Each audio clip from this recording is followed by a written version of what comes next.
C'est devenu un lieu commun. Si la qualité de l'enseignement laisse à désirer, c'est que beaucoup de personnes embrassent l'enseignement non pas par vocation, mais pour échapper au chômage.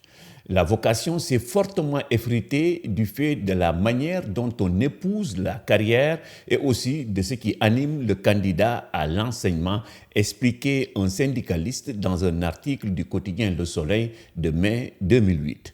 Lorsqu'on va dans l'enseignement faute de mieux, parce qu'il faut coûte que coûte avoir un gagne-pain, sans être formaté comme il le faut pour être apte à faire face à toutes les difficultés qui pourraient émaner de l'exercice du métier, il va sans dire qu'il sera très difficile de parler de vocation, avait-il ajouté. Autrement dit, la vocation serait le garant de la compétence. Il est vrai que l'enseignement n'est pas un métier comme les autres.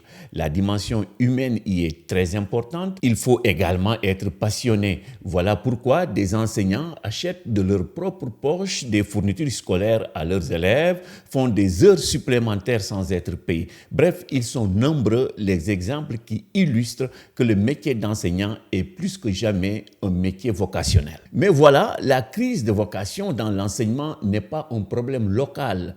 Patrick Reyou et Jean-Pierre Véran, chercheurs français en sciences de l'éducation, confirment en estimant que le temps de l'entrée par vocation dans le métier prestigieux d'enseignant est passé. En France, justement, des études montrent que les profils des enseignants ne sont plus linéaires. Selon un article de la revue Sciences humaines, la proportion de nouveaux professeurs venant d'un autre milieu professionnel que l'éducation est passée de 19% en 2011 à 28% en 2018 pour le premier degré, de 11% à 15% pour le second. Si la vocation est le carburant dans l'engagement professionnel de l'enseignant, il faut dire qu'elle peut aussi venir a posteriori, c'est-à-dire dans l'exercice du métier. Une recherche que nous avons menée au Sénégal l'a confirmé. Des enseignants qui, disait-on, étaient entrés par effraction dans le métier se sont très vite adaptés et écrivent depuis les plus belles pages de l'histoire de l'éducation nationale. Il faut dire aussi que ce n'est pas dans l'enseignement seulement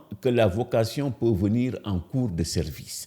L'histoire du célèbre généticien français Axel Kahn, décédé récemment, en est la preuve. La médecine, ce n'était pas sa vocation, expliquait-il dans une interview au Monde parue le 28 février dernier. Excellent élève, il avait eu le premier prix de philosophie au concours général, rappelait-il. Alors, pour se démarquer dans une famille où on cultivait l'excellence, il avait choisi de faire médecine. La vocation est venue après, avait-il avoué.